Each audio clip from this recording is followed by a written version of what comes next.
unregimented. ChristopherMedia.net. Yeah, this season I actually had little business cards made. Eric Rubino, Fantasy Baseball GM. You can keep that. Sure, the players are famous, but come game day, I decide their fate. What's that? Oh, you make $20 million? Well, I don't like your attitude. You benched! No, I'd never bench an all-star, but I could. That's also why I like Progressive's Name Your Price tool. With options based on my budget, they never throw me a curveball. That's a little baseball reference for you. Get options based on your budget with Progressive, even if you're not a legend in your own mind. Progressive Casualty Insurance Company and Affiliates. Price and coverage match limited by state law. There's a new Home Depot now open on Maurice Avenue in Maspeth. And as home improvement projects go, this is a big one.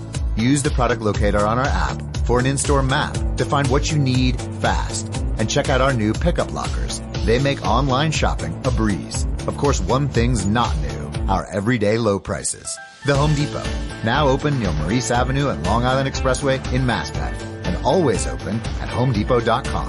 The Home Depot, how doers get more done. Let's do the damn thing. Let's do it. Christopher Media. Let's make some noise. From Asthma Core Studios near Detroit, Michigan. It's unregimented. Gangsters, what's up, guys? And now, here are your hosts. All right. It's October 10th, 2020. I'm Chris. I'm Aaron. I'm Rich. Remember when we used to have to, scrounge for things to talk about? Ah, yes. No, what? Scrounge? It's back in the days when we brainstormed at your house. No, we just didn't or we went have in the basement. We didn't have to prune so much. Fair point.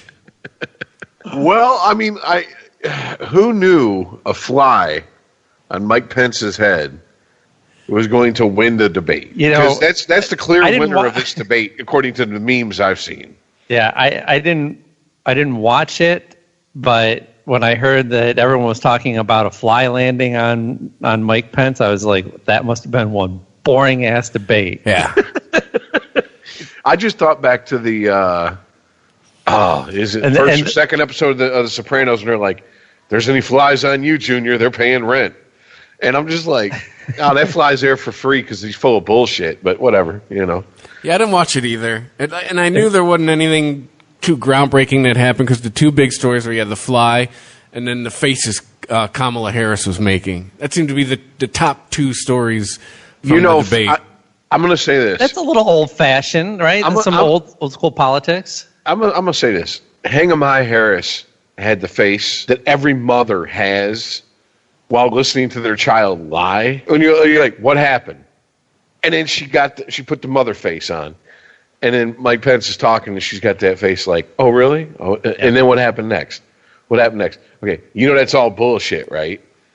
I know that's bullshit, right? But that's almost a relief that we're talking about. That's traditionally how we've talked about presidential and vice presidential debates in the past. Is about when Bush was talking, Gore was making this face, and so and so shook his head, and yeah, we're used to looking at smaller mannerisms. And the presidential debate was the exact opposite. It was all out there. Like there was no fronting in that debate. They should have had walk-on music for that debate.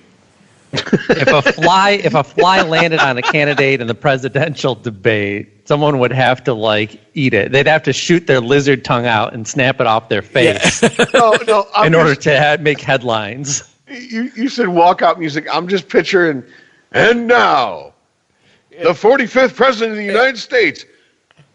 Glass breaks. Dun-dun, dun-dun, dun-dun. Yeah, right. And he comes out and just slams two beers. And they're Coronas. Now, hailing from Delaware. The best walkout music gag is got to be The Simpsons, though, when Homer's running for whatever city commissioner is taking care of the garbage. The Steve Martin episode where he walks out and they're... Oh, yeah. And he comes out and goes, you're all screwed. And then leaves. Then they play him off again. But yeah, I watched the first 25 minutes of it. It went like most political debates have went historically in this country. And I was like, yeah, I'm bored. Sorry. You've turned me into this person, 2020. I almost want to see Jerry Springer during a political debate. Well, but I mean, I guess boring's good, right? Do you want to see Kamala go, oh, hell no, and slap her with the back of her hand? Well, yeah, I mean, it was calmer. I mean, that's good. But the idea that everyone was talking about the fly on Pence's head, that moves the needle not one bit. That's just some red meat to throw to people who are desperate for any kind of symbolic leverage against the man. It's chum for Twitter. Right. But whereas the expression on Kamala's face, that may have, there's a lot of liberal viewers who I'm sure watching that and going, yeah, she's thinking what I'm thinking. But that does actually move the needle. The look on how the people respond to the look on Kamala's face, it's not about the people who already will vote or possibly, like I have, already have voted for Kamala. It's about the Ken Bones left in this world. Actually, Bone already voted, right? He went for the Libertarian candidate. But the undecided voters, you're trying to shave off that little bit. So her making the faces is only talking to the base. It's not talking to anybody else. You're not getting anyone on your side. Well, that's pretty much, let's be honest here, this election, how many times did we say it last year when the Democrats were ramping up? We're like, just put Biden out front. We know that's going to be the fucking guy. Can we just vote now and get it over with? Like, we said that multiple times as a joke, but it's you've already made up your mind. If you're sitting here and you're undecided, you're the bane of my existence when you're in front of me at McDonald's. You know what I'm saying? Like, I'll have it's the same fucking menu it's been your entire life. Order something, asshole. Okay? Like, you're not ordering from fucking Ruth Chris's. Yeah. Okay? Like, just fucking order fucking something. Big, number one, large size of the Coke. Get it moving, asshole. For me, the decision is Joe Jorgensen or Kanye. That's where I'm at. Well, I will say this. The one thing that came out of the vice presidential debate that I was like, you're going to bone this whole election. Is stop vote shaming. I'm joking. Stop. I'm joking. No, you're half joking. Well, because the thing is, Aaron, I'll tell you, every time I see, have you seen Biden's TV commercials? Grandpa standing at a podium yelling at you? First of all, I wonder how that's supposed to motivate 25-year-olds. But second of all, just tell me something you're going to do, Joe. Just tell me one thing so I can vote for you. Not beat Trump. Yeah, and guess what? That works. That's not good enough for me. That worked so well in '96 with Dole. But don't you want your vote to be effective? See, that's what I said. It's only half true. It's only this motherfucker is going to sit here. I'm sorry, not being Donald Trump isn't good enough for me. I'm that voter. Like, tell me just something you're going to do. We should have loftier goals. We should have better leaders. But if the choice isn't between three people, because one of those three has zero chance. I'll say this. The one thing that came out of the vice presidential election debate that actually raised my eyebrow and made me pay attention was, according to one of the bigger polling places, the more legit ones, let's put it that way, they claimed that after that debate, 60% of people were like, we needed a third party. That's the majority. They're asking for a third party. Let's be honest here. All of Joe's commercials are his messages, I'm not Donald Trump. Like, just tell me one, great, you said national mask mandate, so everyone's going to change their mind because now it's a national mandate. All that. We'll get to the crazy Michigan people here later, but yeah, those people are going to all of a sudden change their mind. The people sitting and throwing tantrums in Costco all of a sudden are going to change their mind because the president has now mandated it. No, that's not going to happen. Right, but that's just a commercial. You're going to vote based off of a commercial? Just tell me something you're going to do. That's all I want from the man.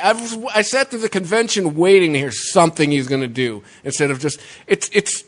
Remember Adam Carolla's bit, candidate platitude? That's literally what Joe has been. Look, the Republicans tried this in '96 with Dole versus Clinton. It didn't work. They tried it in 2004 with Kerry. The Democrats tried it in 2004 with Kerry versus Bush. It didn't work. And the Republicans tried it again in 2012 with Romney. And here's the deal. The people out there going, Joe is my guy. Is he really your guy, or is he just not Trump? Because believe it or not, wrong or right, disagree with it, think he's the most divisive president in the history of the world, or the United States, whatever. Obama actually gave an idea of what he wanted to do. He backed up his hope and change with, this is what we're hoping to change here. Romney's was, I'm not Obama. That doesn't work. Historically, that doesn't work. But we do have a historically bad president. So who knows what'll work this time? I don't fucking know. I still think there's a lot of people that are just laying back in the buckwheat, either refusing to answer any polls saying that they support him. Because there seems to be the majority, there's two types of Trump supporters. There's the ones that are in your face about it and they're assholes about it. And the ones that are like, I don't want to hear no bullshit, but I'm just going to vote for Trump. But I'm not going to tell anybody because I don't want to hear the bullshit. I don't know many people who are like, Biden is my guy. That's the guy I wanted from day one. That's a problem. That's a problem for him. Another thing that worries me is it seems like the Democrats have been doing the victory lap since the end of the convention. And that might... How'd that work in 2016? Well, that's what I'm saying. I'm worried about people going, whatever, he's got this, it's in the bag, I don't need to go to the polls. I'm worried about that shit happening. I mean, what was it? I remember I sent you guys something. It was in like late August. Wait, so you're worried? So you're worried about that happening, meaning that you're worried that Trump could be elected because of laziness of Democratic voters? Well, because people hearing enough of Joe's got a double-digit lead, this much lead, that people will sit it out. You're only going to catch this country off guard once with the banana and tailpipe bullshit. I just can't. can't. Case in point, what I'm talking about is there'll never be another 9/11 because the minute someone stands up with a box cutter, everybody's rushing that motherfucker.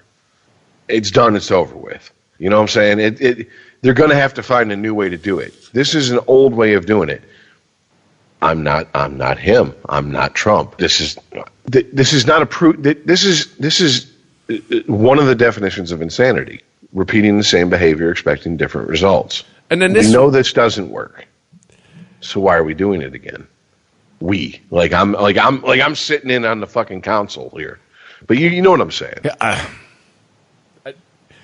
Yeah, Aaron, I hope you're right. I hope that we're going to have the most motivated voter base we've ever had. I hope. Wait, well, look, parse this for me. Why do you hope? What is your hope for this election? I hope that Joe Biden wins because But you won't vote for him. No, because I hope that he wins, but you will vote I hope for somebody else. Fine. Let me amend my answer. I hope the regime changes. All right.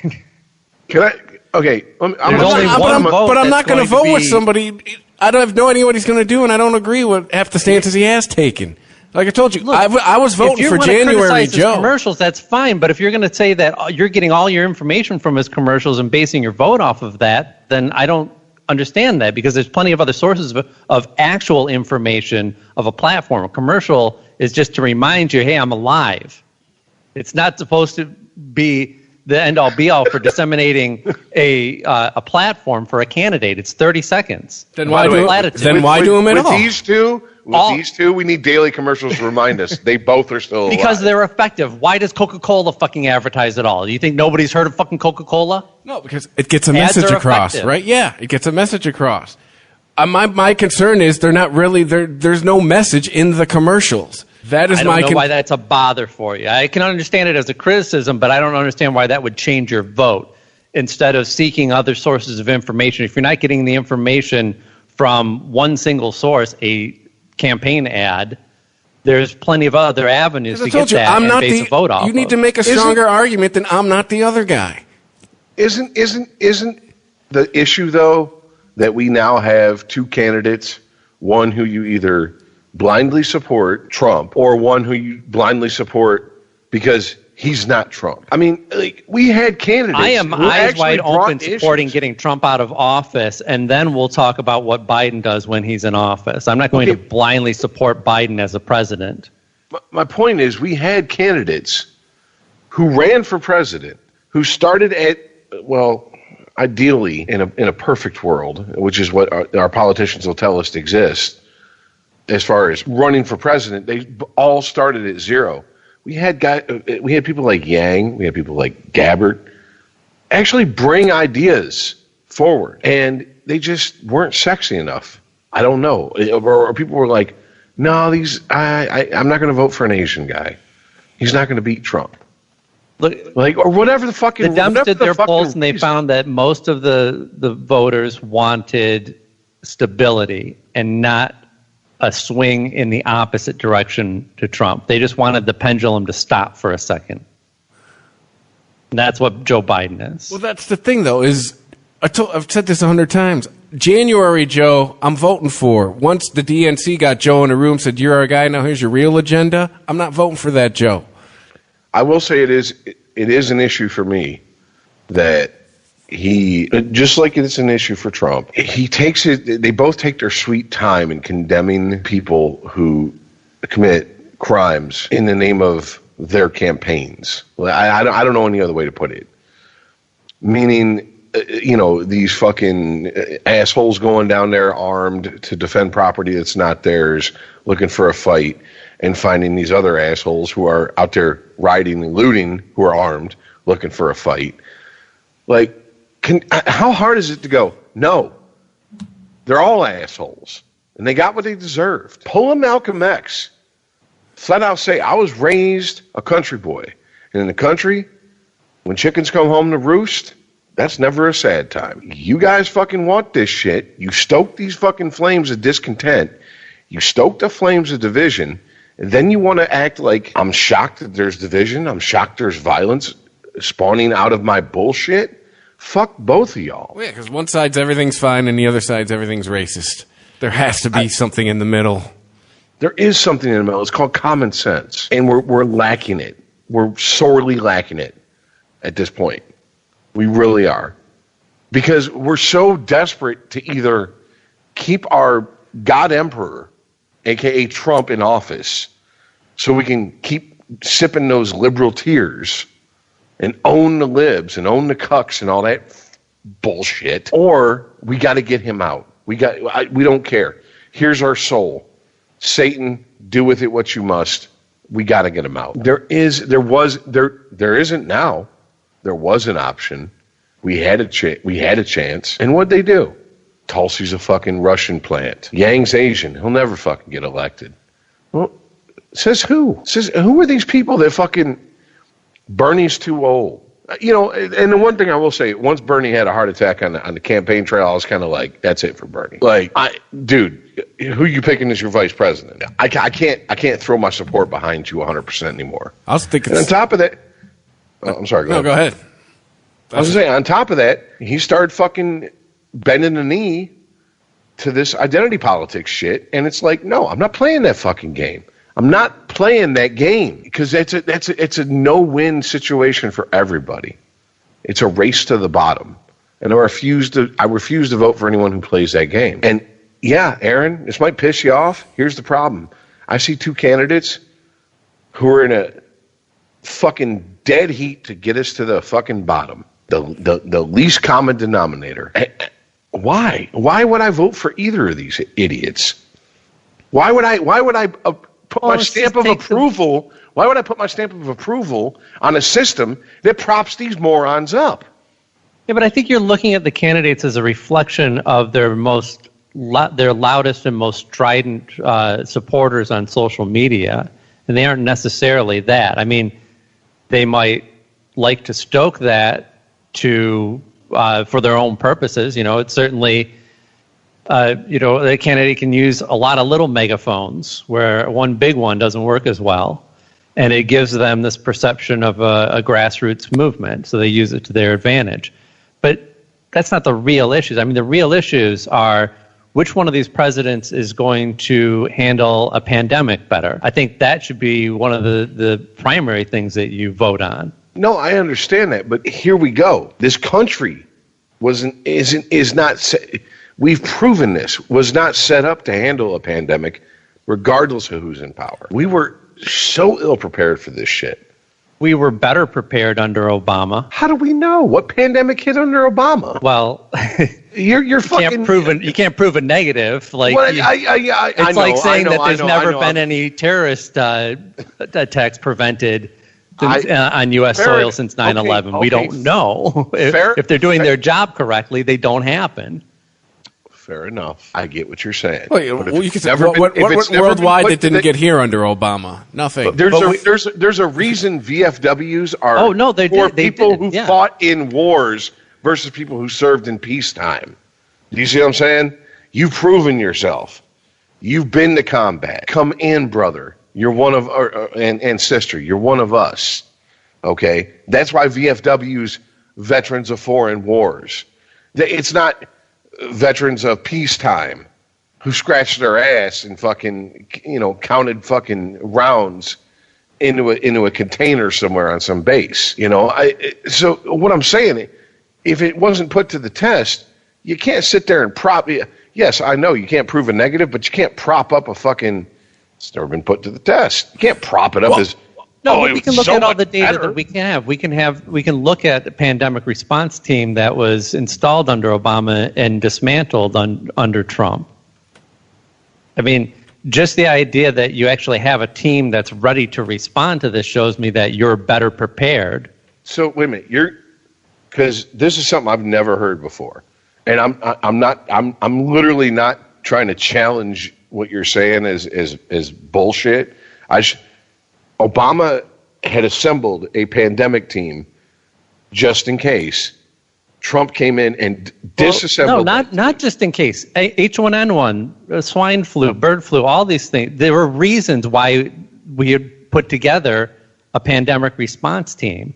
And none of these were as widespread as coronavirus is now, but they did tear through many nations and cause a lot of damage, a lot of deaths. Oh, Zika did. We talked about it on the show. Right. No, okay, all right, fair. You know what? Fair enough. But for the record, the pandemic response team was disassembled in 2018. It wasn't like he cut it out this year, and he got rid of it for cost reasons. Yeah, which is a typical. I didn't say that he did it after coronavirus. I'm saying he just didn't think it was necessary. It's context for the listener. So one part. No, what I'm saying is, the major issue is which one of these candidates is going to handle a pandemic or something like this that is going to threaten the lives of Americans. Which one is going to handle it better? Well, Democrats tend to actually handle it, and Republicans blow it off like it's never going to happen. So there is a major difference there. Which is ironic because you have the evangelical Christians just waiting for the end of the world on the right. So you figure that they would at least placate them and just, okay, here's our apocalyptic / pandemic, whatever the fuck, team. There you go. And it's made up of, preachers. Look, I get what you're saying. Once Jesus comes back, there's no need for government. Well, first of all, if Jesus comes back, oh shit, I was wrong. Okay, seriously, I'm looking for. If Jesus shows up, I'm going, oh shit. Evangelicals believe that the Constitution, that the laws that rule our nation were handed down by God, and that these are just here because Jesus can't be here personally to oversee things. Okay. So we're to adhere to these laws. They're idiots. And there will be no need for government once Jesus has a second coming, because he will lay down the law for everyone. They believe in an invisible man. Okay, no, fuck all that. At no point. I'm so fucking sick of having to explain this to people. We're a Christian nation. Really? Christian nation. Christian nation means you need to, at some point, invoke the name of Christ. At what point in any of our founding paperwork, whether it be independence, it might be in a Declaration of Independence. No. God. Christ is Jesus, God, not Jesus Christ. Mm-hmm. So Jews could go. It was non-denominational. Boom. There you go. Higher power, God. Most of the founding fathers believed in God. Touché. Most of them probably were Christian, but they wanted to make a non-denominational, a place where anyone could practice their religion without persecution. Yeah, that's the whole reason why they got on the boat. If Christ is never brought up, we're not a Christian nation. You may stop your inner monologue. You're wrong. You're done. Good day, sir. Okay? End of story. There's nothing more to talk about in that aspect. So those are idiots. Fuck them, let them be idiots. We can't, you can't, Jesus Christ, the Democrats try to fucking legislate everything. You can't legislate stupidity out of existence. It's not going to happen. It's like the war on terror, the war on drugs, the war on racism, the war on whatever. These are things you're never going to win. You can't win because it's in someone's head. The war on Christmas. An idea. You're warring against concepts, ideas. Yes, exactly. And you're looking at the world through as if it's black and white. Like there's actual villains out there. There's good guys and bad guys. I've been saying, oh Jesus Christ! One of the things I've been doing on YouTube, I don't know why, is just watching reaction videos to different songs, movies, television shows. One of the ones was the reactions to Band of Brothers, the HBO miniseries about Airborne, Easy Company. Yeah. And one of the guys was talking, and he goes, I sometimes wonder if the men I killed over there, and he's a Southern guy, he goes, sometimes wonder if the men I killed over there, well, we could have had a lot in common. We could have liked to hunt. We could have, liked to fish. We could, blah, blah, blah, blah. But you don't think about it at the time. At the time, you're just doing your job. And this one reaction video was, see, Southerners have built in a sympathy for Nazis. And I'm like, whoa.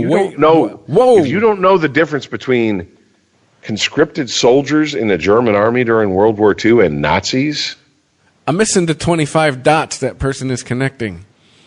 If you don't know the difference between that, then you need to shut the fuck up and stop talking about history. What?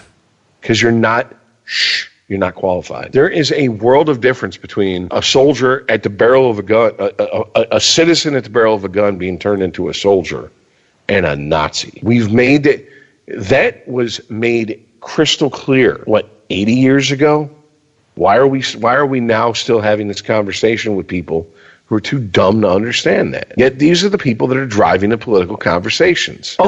Because what's the upside? I mean, we have little use for these soldiers after the fact anyway. They can just be written off as Nazis. All the scientists, we want them because they have knowledge that we can use, so they're suddenly okay now. But everyone else can fuck off. We don't care about our own soldiers when we come home. Why would we care about German soldiers? We care about our own veterans like we care about the Native Americans, meaning people usually on the right trot those two fucking tropes out to prop up their bullshit straw man argument.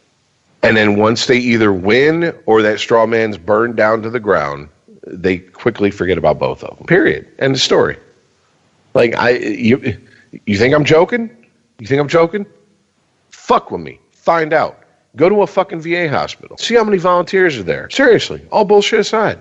Or just ask anyone that's staying in that hospital about their experience. There's that too. Even though that has improved, as technology has improved, it's improved. It's one of those things. I can't take that away from the government. One thing I'll tell you, the vets love Trump.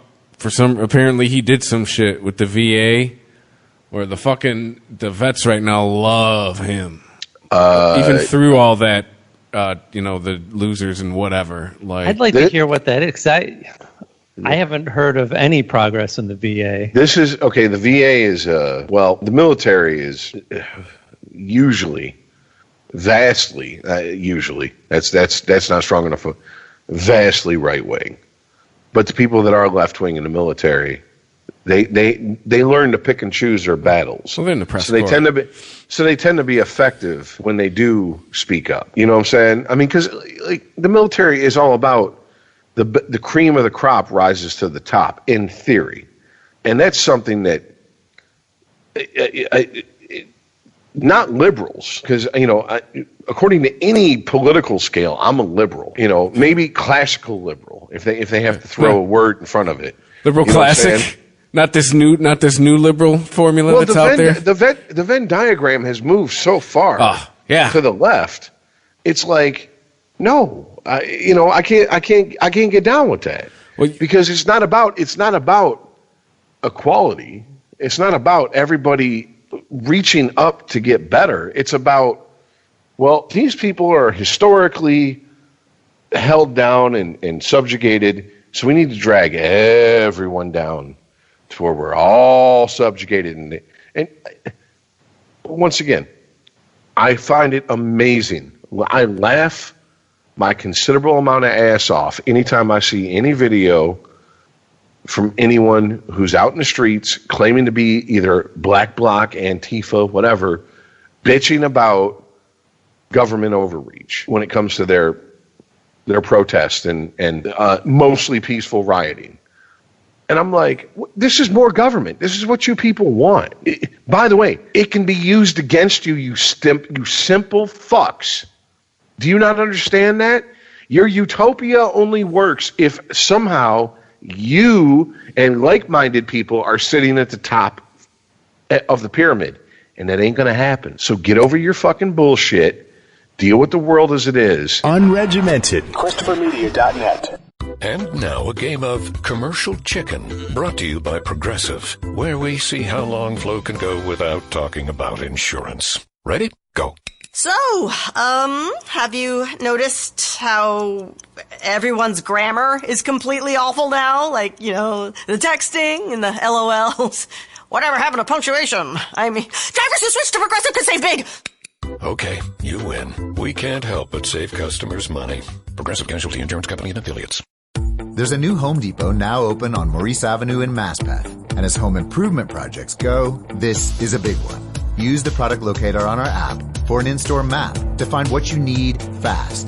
And check out our new pickup lockers. They make online shopping a breeze. Of course, one thing's not new, our everyday low prices. The Home Depot, now open near Maurice Avenue and Long Island Expressway in Maspeth, and always open at HomeDepot.com.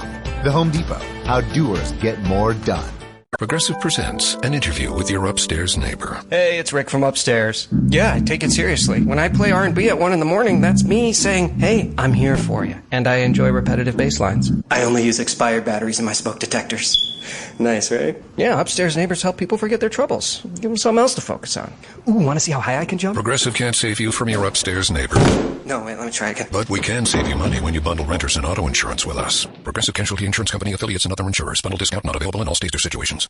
There's a new Home Depot now open on Maurice Avenue in Maspeth. And as home improvement projects go, this is a big one.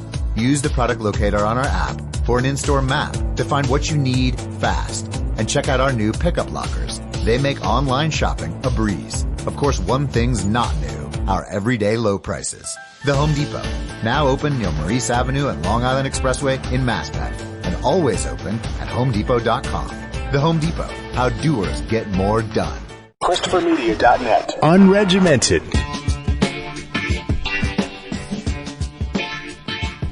And yeah, it kind of goes back to what we were talking about with Trump, Biden. Who are you going to vote for? I know, look.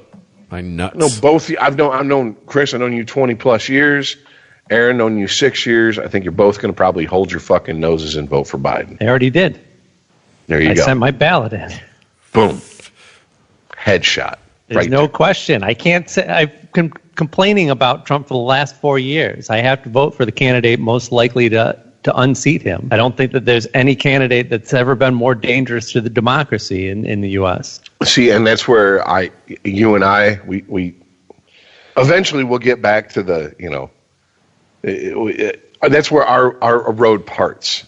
I just think he's a salesman who got elected president. How much has shit really changed besides how much you've been told to fucking flip out about? Yeah. Seriously. There was kids in cages under Obama. No big deal. Now Trump, oh my God. It's the same. I think it's a traveling salesman who happened to stumble into being the president. That's how I view him. The older I get, the more I truly believe that Bill Hicks skit. Oh, you're the president-elect? Take him down to the basement of the White House, show him a video of film footage of an angle of Kennedy being assassinated that no one's ever seen before, proving that they can take out the head of the most powerful man in the country or in the world, quote unquote, and then they just cut the lights on and go, any questions? No, just what my agenda is. That's what I think what happened with Joe. Not that dramatic, but I think what the DNC said, hey, you're our guy now. Here's what's really going on. It hasn't really been the issues, though, that have turned me off of Trump, because the issues are traditional Republican issues, the same issues I would have with any Republican president. That's not why I don't think that his immigration policy is why he's bad for the country. I think that's just why he's wrong and why he's in line with most Republicans. I don't agree with his immigration policy. It's the incompetence and the self-enrichment. That's what makes him a danger. And, hopefully we get Biden in office and the Democrats, they retain enough of their backbone and have enough foresight to support the limitations that Republicans are going to want to put on a Democratic president, because we need more restrictions on our presidency. That's what the Trump presidency has revealed to us. So are you with Pelosi and her 25th Amendment thing, which she says isn't about him, conveniently a month before the election? Am I with her 25th Amendment thing? Yeah, her proposal she brought forth about examining forgive me, I knew that she was talking about the 25th Amendment. That's already a thing. They want to re-examine they want to re-examine it, set new parameters of what it takes to be fit to be president. No. I don't see a problem with that. A month before the election? I mean, it seems like, oh God. I'm going to go all Fox News on you here. It might be inspired by Trump, but it would have to apply to all presidents going forward. I'm going to go all Fox News on you here, but it seems like, well, Russia failed. Impeachment failed. Let's try this. It's starting to seem like that. I don't look at it as a serious bid to unseat a lame duck president. I don't think that's going to happen, and who knows what's going on in Pelosi's head. Maybe she thinks she's got a chance with it. It's a Hail Mary pass, but I don't think that's really going on. I think it's just, again, part of the reevaluation of the presidency and what Trump's willing to do as the president. That's revealed that how much power we give the president. Well, the things you brought up, too, about the incompetence and the self-enrichment, I just think he's the first guy that just puts it out front, that just lays his cards on the table. Like, yeah, this is how it rolls. Like, right. I think that stuff's always. I can believe on one hand that Trump is the most corrupt president that we've ever had, and still believe that we've had many more, not more corrupt, but many corrupt politicians that preceded him, both Democratic and Republican. I'm not saying it's right. No question, there's corruption rampant through politics. Come on, come on, man. You know that guy fucking. You look how he conducted his marriage. You think he conducted his business affairs any different? I just think Trump is just the first guy to just put it out front. Like, hey, man, you don't have to be this smart to have this job. Here's what goes on. No, but I'm not supporting it. He's not putting the corruption out front. He is so fucking corrupt, he can't hide any of this shit. I mean, there's that, again, maybe it's someone operating under a system who's letting him operate how he operates. Like the Supreme Court has had to step in a few times and be like, nope, can't do that. Nope, can't do that. Nope, can't do that. But he just... Okay, but let me ask this question. Is that so... I know it's coming from Trump. I know these things went to the Supreme Court, and people disagree with them because they're ideologically because they're coming from Trump. But isn't that a good thing? Isn't that how the system's supposed to work? Yeah, it's checks and balances. It's like third grade social studies. One person tries to get out of line, another part goes, "No, you can't do that." That's what I'm saying. People are so. Trump tried. Yeah. Did he succeed? No. How much wacky shit has he tried to do that's gotten swatted down? Then the system is still working to that extent. Is it flawed? Of course it's a flawed system. There's no perfect system. Humans Not are that we involved. found. It's going to be flawed. Yeah, there's going to be human fuckery no matter what. Come on, you want Minority Report? You want the computers just running everything? They create an algorithm to find out shit you're going to do before you do it? Look, truth be told, under Obama, the only thing that he did that really stuck in my craw was the whole, well, if you can't afford health care, we're going to fucking hit you in your taxes. So there's tax for now living in this country, just existing. Okay, great, wonderful. I was not a fan of Thank you, asshole. Healthcare premium doubling. I was not a and, fan. Oh, and then the other one was you can keep your doctor, which I've went through 4 or 5 doctors since 2014. And let me tell you something. It's more than just a pain in the ass. It's a lot of miscommunication and shit that could get missed. And if you're not on point with your own health and going to these new doctors and going, look, I know that my insurance kicked me over to you for whatever reason, but here's my file from my old doctors. If you're not doing that, you're not getting top-notch health care.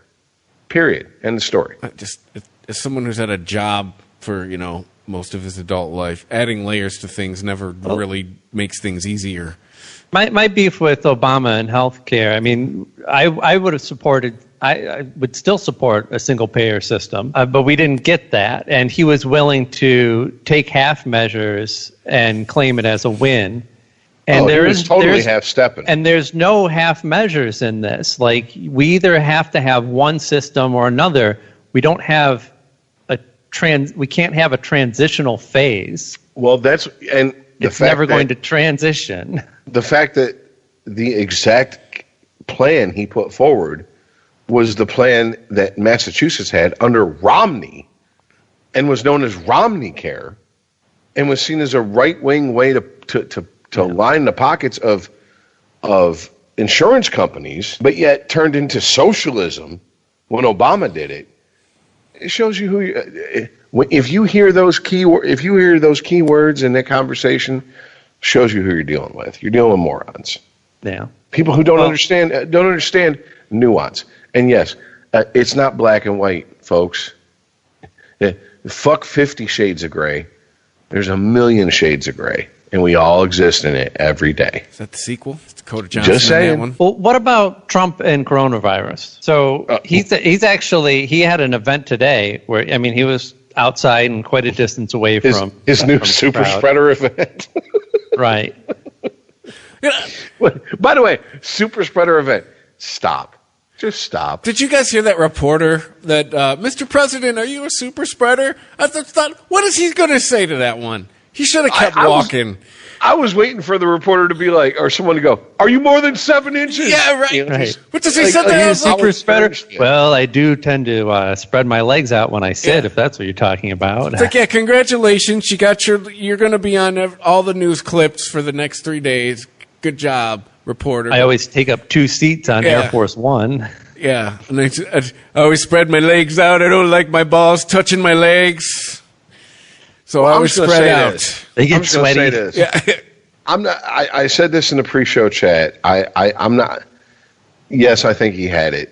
I'm not buying that he's 100% full-on tiger blood winning. Like less than he's 2 the president of the weeks out. United States. He got a bunch of crazy experimental shit. I don't give a fuck. That he got pumped full of steroids as well. The long-term shit, the long-term fallout and effects of this are still unknown and are being discovered because we're now like, oh, you had it 6 months ago and you're still having these issues? Yeah. What we're talking about... sorry, go ahead. Go ahead. No. Well, I was just saying, that's how his personality is, man. Like, if he's 65% or above, he's going to say everything's all right. Because he's that type of alpha male asshole. Yes, that's basically what, yes. That's an eloquent way of putting what I was trying to put.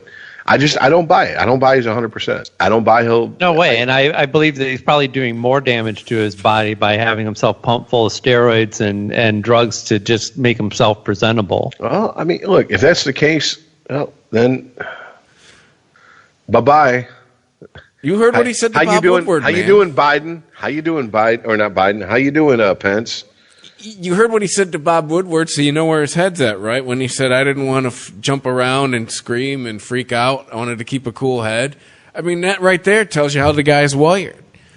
So even if he's fucking, I wonder how much oxygen it took to get him to walk to that helicopter and not say anything, because that's part of his makeup. By the way, y'all know I collect conspiracy theories. I am loving the conspiracy theories coming from the left now. Someone on like Reddit went and like outlined. See here when he's walking, that's an air tank, and here up behind his ear, that's not a piece of hair. That's a breathing tube that's running stealthily into his suit, and then I'm just like, wow. Y'all turn into fucking flat earthers real quick when it's someone you hate. You turn into the things you laugh at, and you look at them silly people. What's wrong with them for believing that? Oh, but Trump? Oh no, he. And then the best one is he doesn't have it. This is all just What was it? Joy Reid, like a legitimate news personality, was saying that. Saying that he didn't have it? Yeah. Well, she was more. One of her thing was like she didn't. She indirectly said it because she said how her phone was full of a lot of her friends talking about how they don't. She did believe the Trump. I'm hearing a lot of things about how he may not have it. Yeah. Essentially, yeah. Yes. It's crazy, but there's some people saying that Trump doesn't have. Oh, some people are saying, like you right now, you're saying it. Yeah. You weaked it. I mean, look, I think I pretty much stated my case about how I feel about Trump with the coof. Last week, you get it, all right. Either I wait for you to get better, or I wait for you to die. That's the two choices I have. Fretting about it ain't gonna help. Oh, and apparently he's feeling better. Do I believe it 100%? Fuck no, but I don't believe anything coming from anybody that high up 100%. Nobody. If they told me the grass was green, I'd go outside and check. I don't. Well, here's believe the thing. We know Trump's full of shit, and he's going to lie about everything. He's going to lie about things that don't even matter. But we have a long history of our leaders presenting themselves as healthy when they're not. And whether you consider that deceptive or not, I believe we should have full information on the health of our leaders. Wasn't it Teddy Roosevelt? On the other hand, sometimes people overreact over dumb things. Getting in Baghdad Bob territory again. Wasn't it Teddy Roosevelt that gave a speech with a bullet lodged in him? Damn. Like, and then FDR was basically wheelchair bound, but they had him stand up and were basically propping him up so he could give a fucking address, like, to the nation. Via film at that point. Yeah, he had the polio. So, there were people in this country that didn't know that he was in a wheelchair. And it's been said for fucking all my life, even when I was in like third grade. I remember this conversation that if we had the national TV that we had when I was in third grade, so put that at what was I, like 7, 8, somewhere around there. Mm-hmm. So do the math. It's early 80s. If we had media like we had now, someone like Lincoln would have never got elected because he wasn't photogenic. That goes back to the 1960 debate between Kennedy and Nixon. But everyone that listened thought Nixon won. Sorry. I'm sorry, go ahead. Well, no. There's presenting strength is something that all leaders do. There is a difference when Trump presents strength and then uses that to say that this disease is no big deal, and that it's going away, and that his condition is proof of that. what's his name in the wheelchair didn't have somebody prop him up so he could tell everyone polio is a myth. It's a hoax. Well, I had me an Iceman moment the other day when Trump was like, yeah, I had it, no big deal. I was like, oh, I called that shit. Because you are, like, everyone talks about how crazy and unhinged he is. He's super predictable at this point. And yeah, that's an argument that is being made to the, I can't imagine it's a large number of undecided people, but there are undecided people that are like, look, you know what you get with Trump. Trump's the most transparent president we've ever had. You know what you get. Imagine the craziest resolution to something. That's his answer. Like, Chris, you've transparent only in his motives. He probably makes his inner thoughts more. What's on his mind. Yes, exactly. His inner thoughts. He has no filter. Chris has damned me with this faint praise before. The one thing I'll say about Rich, you always know where you stand with him. And I'm like, is that a good thing? I don't know. It doesn't feel like it. It is. So I married my wife.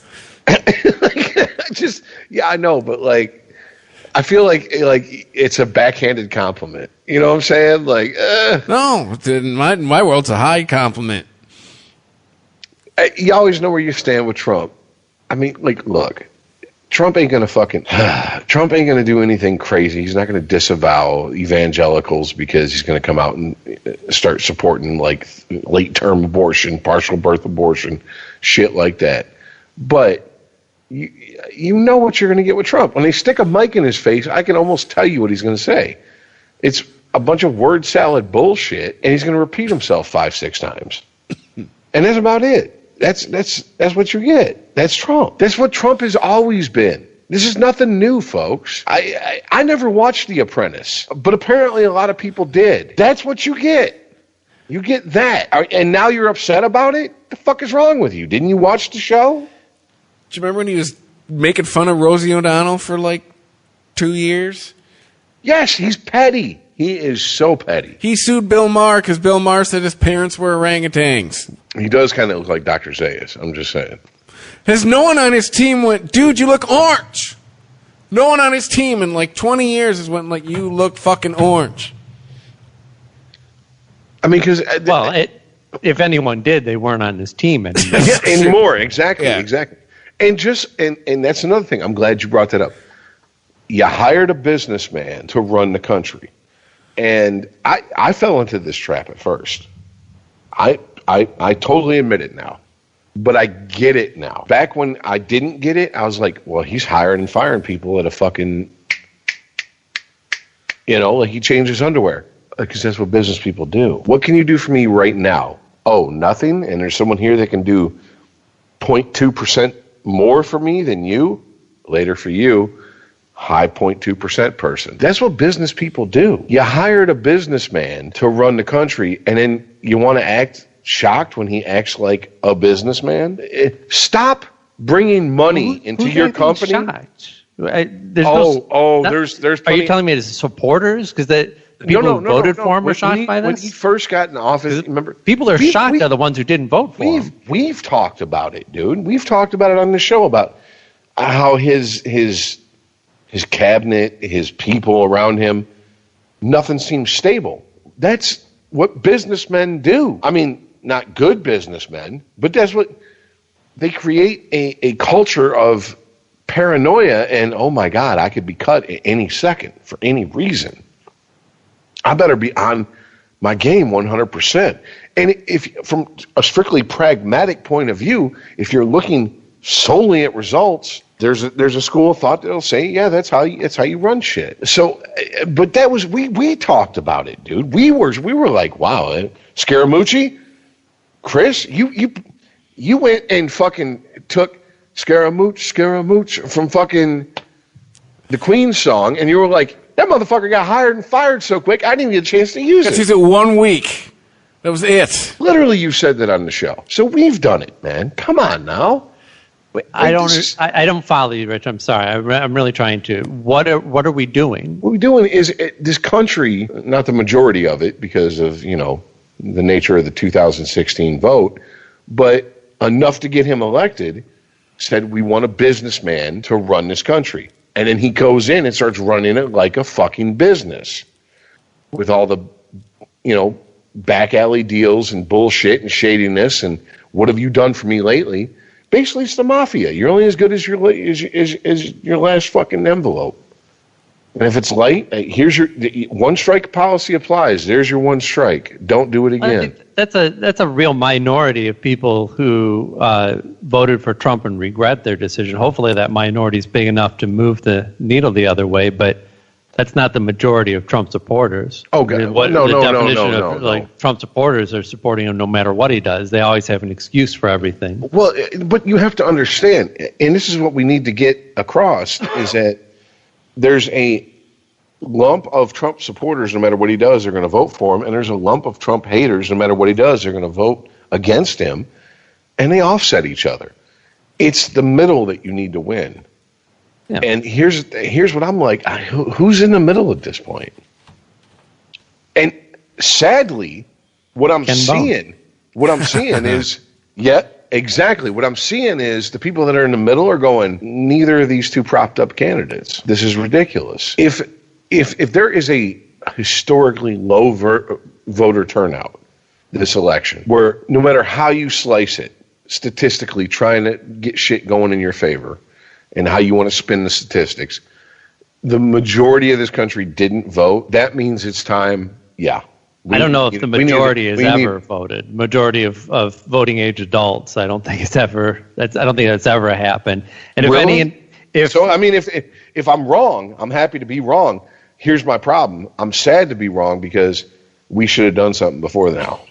This shouldn't have gotten to this point. Well, but if voter registration and early voting and mail-in ballots and all that is any indication of what voter turnout's going to be like when this is all said and done, the total voter turnout, it's going to be record voter turnout for all demographics. And I predict that's going to hold true.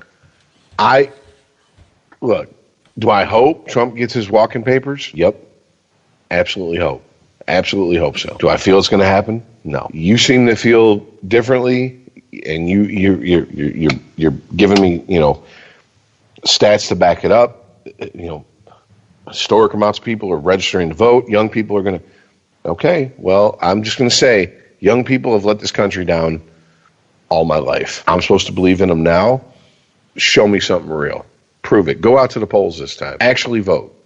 Get off your dead asses.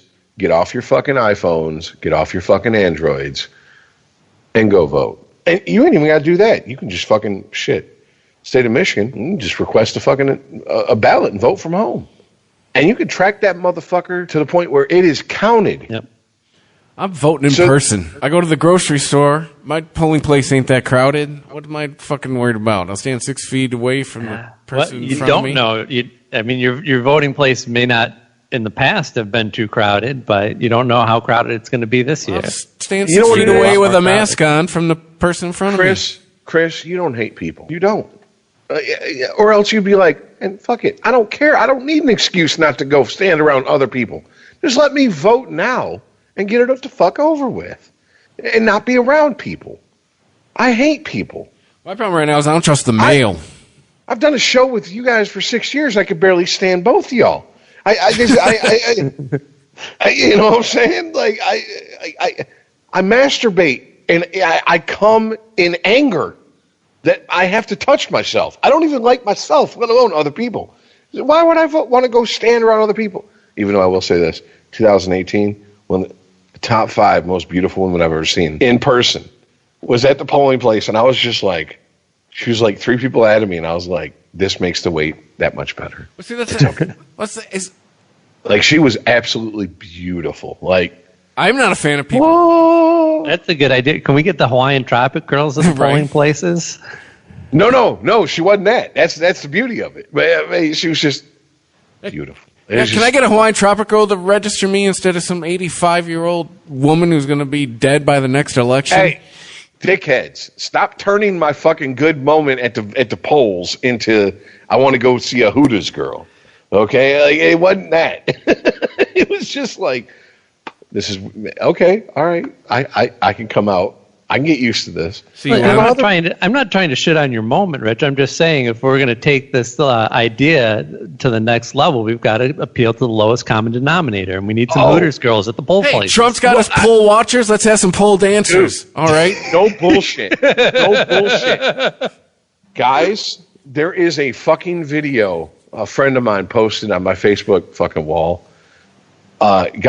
Michelle, I know you're not listening, but if you are, here you go. I'm shouting you out. It's a bunch of strippers saying, get to the pole. Oh, yeah, get your booty on the pole. Yeah. And people are upset. And I'm like, why? Because guys who are willing to pay $20 a song don't vote? You know what I'm saying? Like to have a woman grind on their crotch, they don't vote? Hey, of course they vote. If one person votes because of that ad campaign, it win. Yeah. And I mean, on top of that, I'm sure the strippers are doing better now. You know what I'm saying? Like a commercial, they might have some national talent scouts reaching out to them. There you go. You know, next time I'm on Pornhub, I might be like, oh, I know that bitch. She was in the Get Your Booty to the Pole video. Yeah, hey, you look good in this video. You want to be in a porn? Give you $20,000. How good are you at delivering lines? I don't know. To be or no. The only line we need you to deliver is, that's it. That's just, that's all. That's it. Delivering lines to my nose. Taking some lines to the head. Unregimented. ChristopherMedia.net.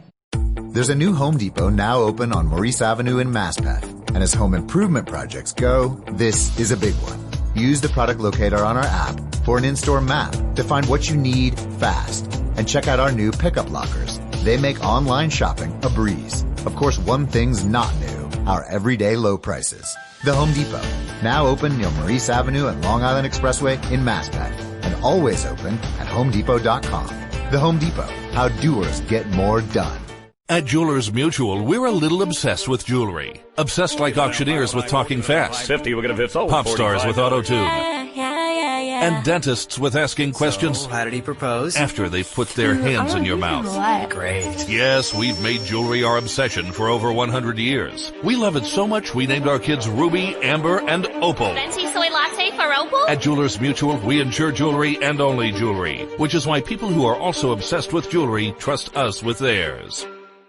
And now a game of Commercial Chicken, brought to you by Progressive, where we see how long Flo can go without talking about insurance. Ready? Go. Oh, hi. Okay, guess we should talk about something. Kind of tough to be put on the spot. Not sure what to say. But I know what I'm definitely not talking about. Drivers who switch to Progressive can save big! Okay, you win. We can't help but save customers money. Progressive Casualty Insurance Company and Affiliates. There's a new Home Depot now open on Maurice Avenue in Maspeth. And as home improvement projects go, this is a big one. Use the product locator on our app for an in-store map to find what you need fast. And check out our new pickup lockers. They make online shopping a breeze. Of course, one thing's not new, our everyday low prices. The Home Depot, now open near Maurice Avenue and Long Island Expressway in Maspeth, and always open at HomeDepot.com. The Home Depot, how doers get more done. ChristopherMedia.net. Unregimented.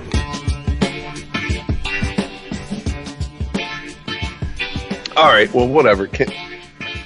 I think we need to move on to. Well, we need to talk about Whitmer. Can we talk about Whitmer? Exactly. We need to move on to the fact that what the fuck is going on in Michigan? Okay, I need to take this seriously. I'm having a hard time taking it seriously.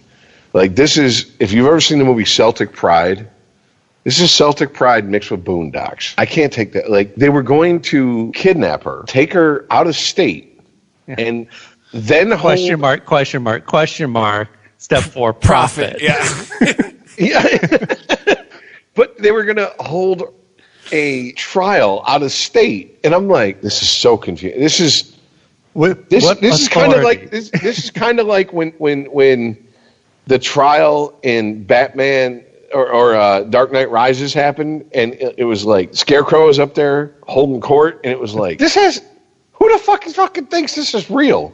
Seriously, like, You're going to put this bitch on trial. First of all, nothing against the woman. I'm not saying she's fat. She just looks like she eats a lot. All right.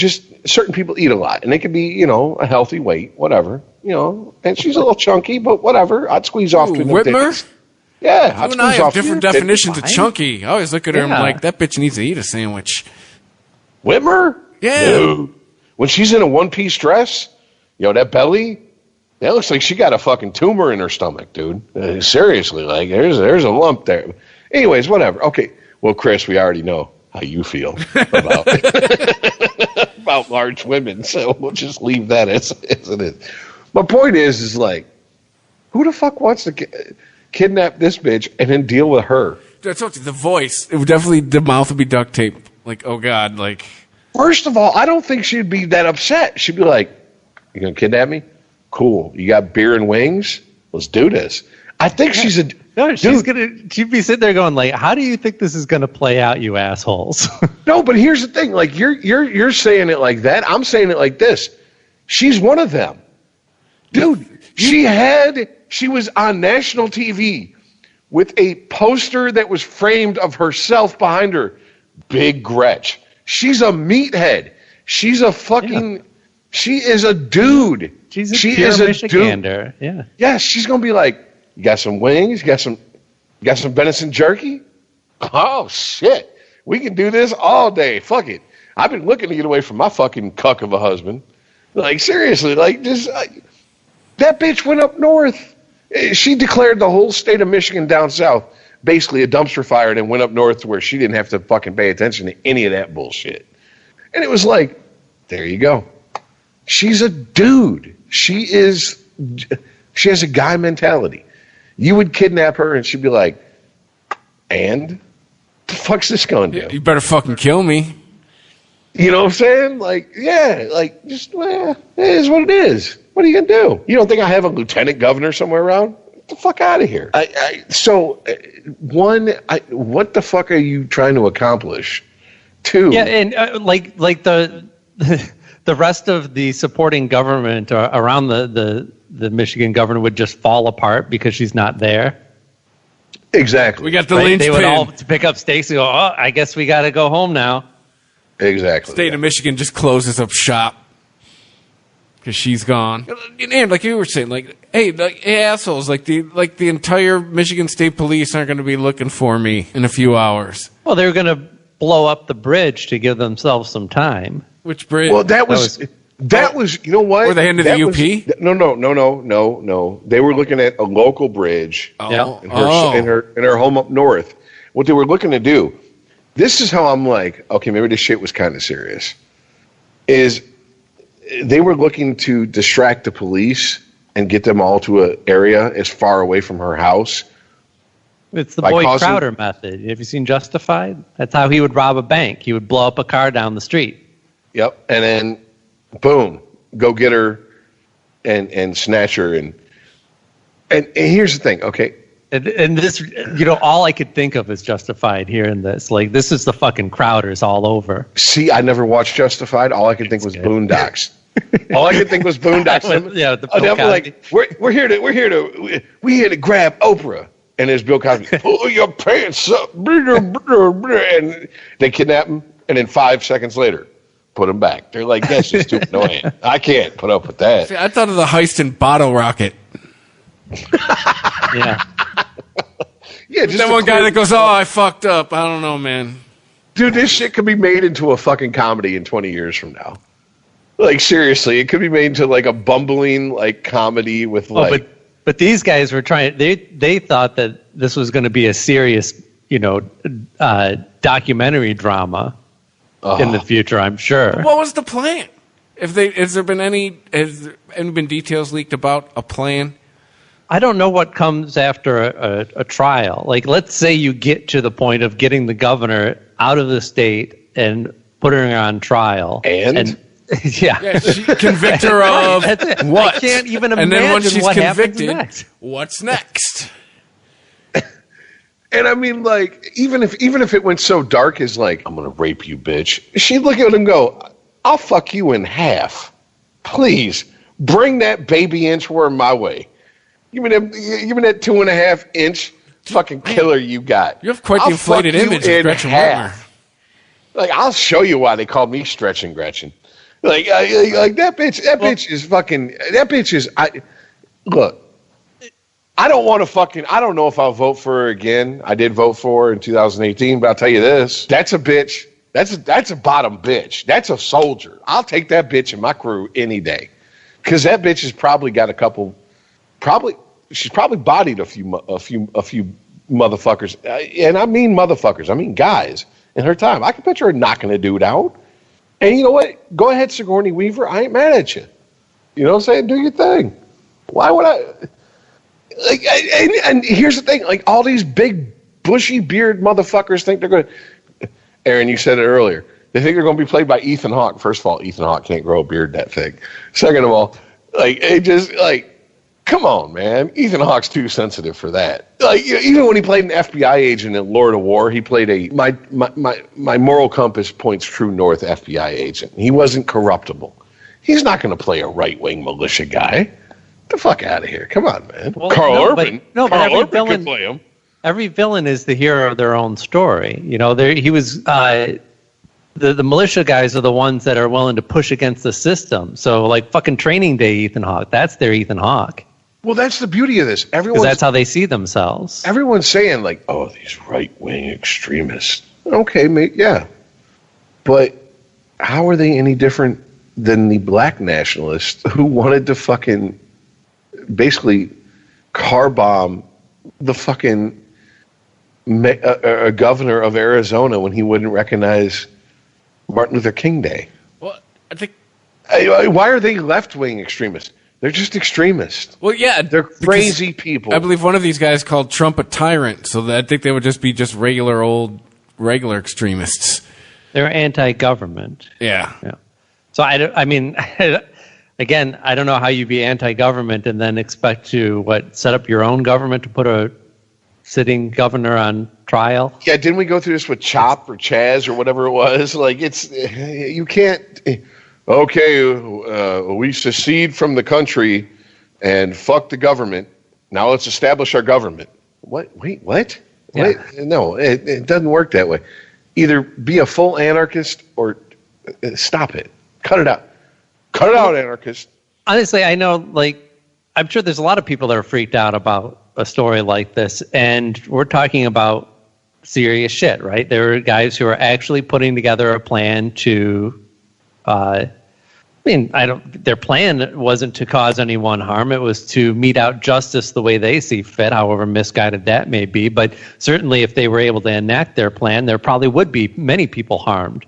And that's a serious issue. But does this scare me? Not in the least, because I was well aware of the militia elements that are abundant in this state.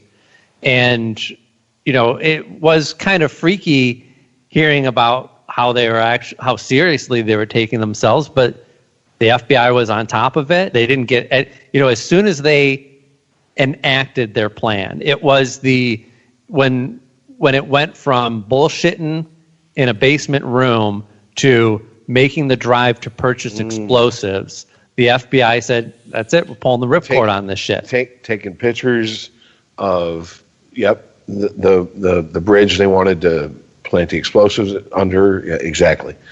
Yeah, so honestly, ultimately this story gives me confidence that law enforcement is on top of this shit. But see, here's ultimately where I come to. Is anyone shocked by this? This is the end result of pushing identity politics and othering and tribalism. This is what you get. And by the way, just because this is the big news story here in Michigan doesn't mean that the quote-unquote other side hasn't tried to and either been incompetent or hasn't executed enough of their plan for the FBI to step in, period. And the story. This is what you get. You want to drive a wedge between people. This is what happens. The fucking people on the far fringes of fucking society get together and they go, "Wow, look at this wedge between me and them, and they aren't like us. We got to kill them. We got to do this." On that point, Rich, a lot of the media has been painting this as a story of class, really showing that, the reason that these men that joined this militia and had won against Whitmer was that they've been, kept down by the man or whatever, that these guys live in poverty. They had some shots of one of the houses and that one of these men lived in, and it's like, broken down truck and garbage and, rusted wheelbarrows or whatever the fuck. And I'm like, yeah, I have relatives that live like that. They're not militia. They live out in the sticks. Yeah, but they're not poor either. Here's dirt poor. They're not rich. I don't buy into the class issue. The problem, well, then you don't buy into the class issue. Well, I don't buy into that class or I think the more valid beef is the haves versus the have-nots versus black versus white. I think the haves versus the have-nots is a much more unifying and valid beef. And I have all my life, and I've been trying to say it for fucking 20 plus years, and I've just given up now because people don't want to hear it. They don't want to hear it. Right, but if we're talking specifically about what motivates people who identify as belonging to a militia, do you think that poverty drives people to these beliefs, to these... it's part of it. Hopelessness, poverty, everything that comes with poverty. Yeah. Patrice O'Neill said it best. I'll give you that part of it. I've never seen it as a main driver. Maybe I'm wrong. Patrice O'Neill said it best a couple months before he died. He goes, the people we should, as a country, really throw our support behind are the people arming themselves, living up off the grid in the middle of the wilderness. Because that's what our fucking founding fathers intended. When the government got too bloated and too bureaucratic for its own fucking good, and it started turning on its own citizens, which the government has been doing all my life. And he's like, but the problem is, I'm a 6'4", 300-pound black man. They don't trust me. They don't like me simply because I'm black.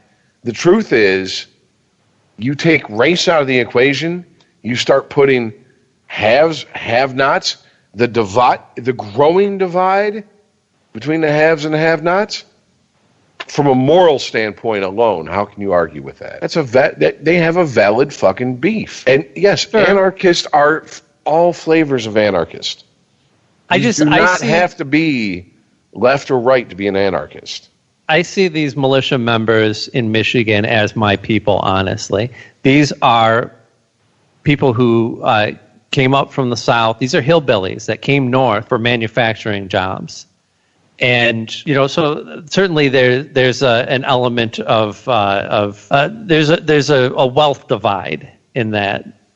But I don't see hillbillies or the ones that migrated up north as people who are like, that are looking at people who have more money than them as envious. They just want to be left alone, right? They're fine working a manufacturing job, making enough money so that they can pay their bills. And beyond that, don't tell me what to fucking do at any point. Where I can build, where I can go, what I can hunt, what I can say. What's wrong with that?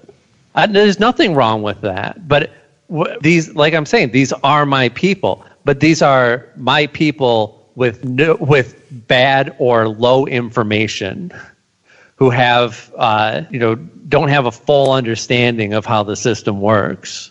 Well, I mean, you have such notable people, whether you would consider them intellectuals or not, is strictly up to you.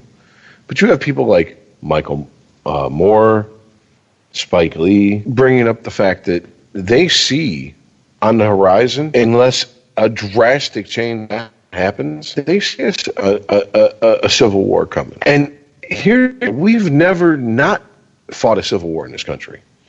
Yeah, maybe the Civil War as we know it, Ken Burns' documentary as we know it, was that type of war, but we've always been at a culture war, has always been we went from Civil War to Jim Crow. And we got rid of Jim Crow, and then we went to, I truly think this is where we got lost. Instead of under Reagan, it became Republicans who voted for Reagan and voted for the tax cuts for the rich, and et cetera, they saw themselves as temporarily embarrassed millionaires. Like, eventually I'll make $1 million. And that was the story of the 80s, that we can all prosper. These things will eventually come to, fruition for me. And it didn't. And then the tech boom happened. Okay, an unprecedented tech boom happened. I mean, now we're so light speed with our tech boom that we can't even keep up. The economy can't keep up. I mean, I feel like COVID has kind of artificially pumped the brakes, but 5G's moving forward. I'm seeing ads all over TV. A few times I do watch TV of, get your 5G fucking compliant device, blah, blah, blah. Here comes. New tech, this and this. Less leaving your house. You want food? Boom. Pick up your phone, order it. Hey, we got a coin shortage. Yeah, it's crazy. Now everything's going to be done basically via digitally. Money doesn't exchange hands. I mean, this is the world that we've been building for 40 years. That started under fucking Reagan, and I know that a lot of people look at it and go, "It's the world I want."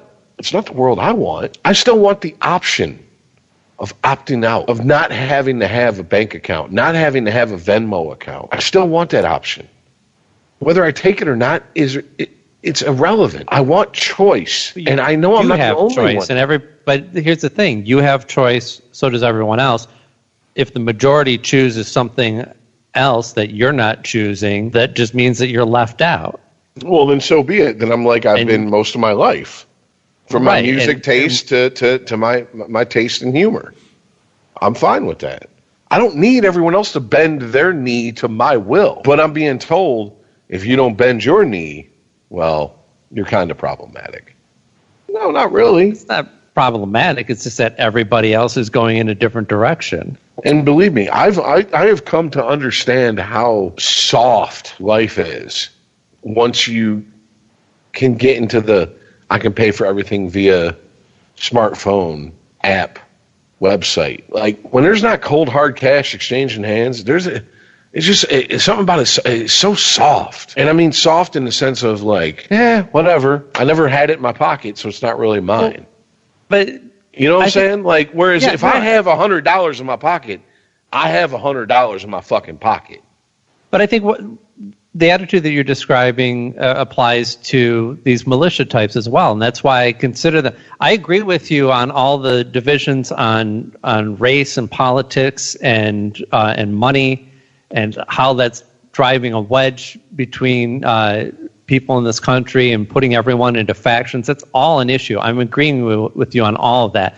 I don't see the militias as an extension of that. That's always been a separate subclass of hardcore libertarians, live free or die type. I think it's a natural but narrow extension of that. If you're talking about what we talk about that we agree about, you're going to attract people who are going to go, it's not extreme enough. I need it more extreme. That's the natural extensions of that. That's where the problems start. Like, I don't know how anyone can listen to this podcast and not understand that my beef is not with new ideas, getting rid of tradition, whatever the fuck. It's with extremism, because extremism from any angle leads to nothing good. And I'm sorry. I'm not sorry. I have history to prove it. And on top of that, you add to our natural state as humans is conflict. That's what we are most comfortable with. Well, yeah, but I think it comes down to definition of terms. I mean, extremism is a word that people use to refer to change that they don't approve of. I mean, but there's been a lot of heavy change in the history of. That's not what I'm talking about. And I understand it's a case-by-case basis. Mm-hmm. And on this case, I'm not, look, just because I don't agree with letting giving a 5-year-old hormones because they say they're transgender doesn't mean I disagree with people having gender dysphoria. Do you see what I'm saying? Yeah. I just disagree with. They're 5. We are sitting here talking about our brains aren't even fully developed until our early mid-20s. Right. Yet you want to pump a 5-year-old full of a bunch of fucking abnormal fucking drugs? If you were giving a child acid, it would be the same thing. I wouldn't agree with it either. You know what I'm saying? Like, why is that controversial? It's not. To your average person, it's not. It's the extremists that make it, well, you're transphobic. I'm not afraid of a 5-year-old who's fucking getting hormone therapy, but I'm afraid of what the fuck it's going to do to that child. So I guess I'm hormone phobic, if you want to get right down to it. But this isn't the world. This isn't the world we live in. There's no nuance. Come on, man. You watch the debates. You follow politics. Nuance is lost now, and it's up to us, the people in the middle, to go. You know what? Fuck that. No, it's here. We just need to speak up. You're not the people you outliers are not the majority, and you never will be. That's the folly in the report. A lot of. I shouldn't say the reporting. A lot of the reaction to the militia's plan in Michigan to kidnap the governor, people are going, well, they must be Trump supporters. I'm like, I doubt that any of these guys have voted recently. Yep. They've already removed themselves from the system as much as they can. You think they're going to the polls going, oh gosh, I hope Trump gets in. Absolutely. I mean, that's the problem, is that you have the SPLC saying, oh, well, domestic terrorism, white males are the biggest threat to our country. Really? White males are the biggest threat to our country? Are they running computer banks over in Russia, putting out memes, getting people to fucking agree, and you know what I'm saying? If those are all white males, okay. Average white male, same as your average black male, same as your average black woman. They just want to fucking live life. They want to pay their bills. When they turn the light on, when they come home, they want to make sure that light comes on. They just want to sit back and enjoy their fucking ceiling fan. That's it. We're not asking much. We've given consent to our government to rule over us. And we don't ask much, and they can't even fucking give us that. So why is it wrong when there is an uprising? I'm not saying go capture kidnap the governor. It's an error of, oh my God, that's a comedy of errors. It's just, I swear to God, in 20 years, there'll be a fucking slapstick comedy made about this situation. I won't be here, but mark my words. But the sentiment behind it, this shit has failed us. I agree. This shit has failed us. Look at what we have to vote for. That's the best. It's the best and the brightest. What's it take to move to Canada? Yeah. Well, you're in the Detroit area. You got that I don't believe that democracy is broken. I believe that we've just misused it. Well, democracy is just the tool that is used by the people, and we have been absolutely skull-fucked by social media, by tribalism, by otherism, however you want to call it, whatever angle you're coming from it. I'll say that, no problem. I think social media is probably the worst thing that's ever happened to our species in my time. I truly believe that. It's absolute garbage. I don't need to know every inner thought of my next door neighbor. I don't need to know what my aunt thinks about every single fucking issue. You should live in my neighborhood. They just yell it from the porch. Yeah. I did live in your neighborhood. You forget. And I got the fuck out your neighborhood, but Unregimented. ChristopherMedia.net. Hey, what do you want to da-da-da? I don't know. What do y'all think we should da-da-da? Well, what did we da yesterday? Yesterday. All the dolls feel like the same doll these days. I know. Like, is today Monday or Tuesday? Today is Thursday. Oh, no, I forgot to call my mom on her birthday. Oh, no. These days, nothing is normal and everything is weird. But you could still save big when you switch to Progressive. That won't change. Not today or any day. Quote today at Progressive.com. Progressive Casualty Insurance Company and Affiliates. There's a new Home Depot now open on Maurice Avenue in Maspeth, and And as home improvement projects go, this is a big one. Use the product locator on our app for an in-store map to find what you need fast. And check out our new pickup lockers. They make online shopping a breeze. Of course, one thing's not new, our everyday low prices. The Home Depot, now open near Maurice Avenue and Long Island Expressway in Maspeth, and always open at homedepot.com. The Home Depot, how doers get more done. And now a game of Commercial Chicken, brought to you by Progressive, where we see how long Flo can go without talking about insurance. Ready? Go. Okay, so, did you see that game the other day? The refs, right? I mean, come on. They were totally out to get us. That always happens to our team. Drivers who switch to Progressive can save big. Okay, you win. We can't help but save customers money. Progressive Casualty Insurance Company and Affiliates. There's a new Home Depot now open on Maurice Avenue in Maspeth. And as home improvement projects go, this is a big one. Use the product locator on our app for an in-store map to find what you need fast. And check out our new pickup lockers. They make online shopping a breeze. Of course, one thing's not new, our everyday low prices.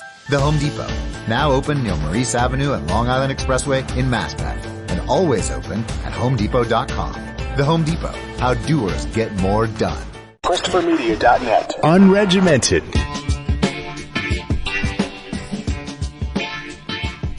So we haven't talked about Eddie Van Halen. Here's how I feel about Van Halen. Eddie Van Halen is a guitar player. He didn't influence me, meaning I never sat down and tried to play like him. Yeah. But to downplay his influence on guitar that'd be a catastrophe. Intellectually dishonest. Well, there's a handful of guitar players to me that over the years have revolutionized guitar, whether or not they were the originators of what they revolutionized guitar with. Django Reinhardt, Wes Montgomery, Les Paul, Jimi Hendrix, Eddie Van Halen. To me, those are that's I know that's 5, but that's the Mount Rushmore of brought new techniques, new ways of thinking about the instrument to the mainstream, and that's where Eddie Van Halen lies. And that was at a key moment too, because this was we think of the guitar as this is always going to be this present thing in popular music. That wasn't necessarily the case at the end of the 70s. We were going more to, look, we have all these synthesizers and we can sample stuff and all that. Punk was basically shitting on the... Oh, as far as the style of playing the guitar, yeah. Yeah. That's a good point. There were guitar players out there, but they were like, fuck this, anyone can play. Here's 3 chords. Yep. We're not trying to push this forward. We're not trying to be expressive with this instrument outside of making it as loud and fast as possible. And I'm not shitting on punk. I love punk. No, absolutely. But I just want to put it in perspective of he was that hero that defined a whole new generation of guitar players. And what killed the first wave of punk, for the most part, was the vast majority of those people playing that music got better. Yeah. He made it cool to know how to play your instrument. And it's I told this to Aaron on the Weisman podcast, on our episode we did about it. He didn't influence me. He influenced a lot of the people that influenced me. It was indirect. I don't think I've ever owned any Van Halen albums ever. If I did, the closest thing would be maybe I dubbed greatest hits off somebody. Yeah, he wasn't an influence, but I'm just not a lead player at all, right? I'm just a strummer when it comes to guitars. But I did work for Guitar Center for 7 years, and that business wouldn't exist if it wasn't for Eddie Van Halen. Yeah, for two and a half decades, that guy sold guitars. He's probably still a good driver for guitar sales now. Well, there's been various different models of the Eddie Van Halen guitar that you could get, but just his influence on guitar playing and music in general like I said, inspired a whole new crop of guitar players, and therefore, business like Guitar Center was able to thrive. It wasn't solely on selling Eddie Van Halen guitars. No, but he was definitely the first conscious guitar hero, the first guitar hero I was conscious of. Just, I was born at the end of the 70s, so Jump was one of the first videos I remember seeing as a kid. Yeah, he was like the only guitar hero that you could see on TV at the time. I could name at like 5 or 6. Right? Couldn't. I could. All the Hendrix, Jimmy Page, all that stuff came around when I was in middle school, high school. But he was, as far as the 80s went, he was the guitar hero. Yeah, without parallel. It looks like we lost. We lost Rich. His Wi-Fi went down. Newt Gingrich says that he tweets, President Trump should replace the commission's canceled second debate by accepting Joe Rogan's offer and inviting Biden to join them. Let Biden choose the topics in 20-foot social spacing. Give Biden no excuse to say no. That'd be fitting. That'd be 2020 debate. What I thought was funny, though, is Trump said he wasn't going to do the debate, and then, what was it, today or yesterday, the debate commission? Well, we're canceling the debate. Like, you can't do that. Like, he already said he's not. What were you going to do? One of the participants said they're not coming. He said, no, the commission said that they were going to do the debate remotely, and he said that he wouldn't do a remote debate. He would only do in person, and then they canceled it. Gotcha. So we're back on... No, I was... Oh, okay. I was just, we were waiting for you because Chris and I have already talked through all this Eddie Van Halen stuff on the Weedsman, but I wanted to bring it back up so we could get your take on it. We already worked through our EVH feelings. Well, getting back to, as far as Eddie Van Halen goes, like I said, his influence on guitar playing is immeasurable. I mean, there are very few guitar players. There's before they started and after they started. And I would say his influence went even deeper than Hendrix. A lot of people don't really appreciate his rhythm playing. He was a fucking amazing rhythm player. Like the shit he would come up with and the little add-ons and the little embellishments and stuff, people don't realize they're there until they go to sit down and play it. And they're like, oh, shit, there's more to it than just finger tapping. Yeah.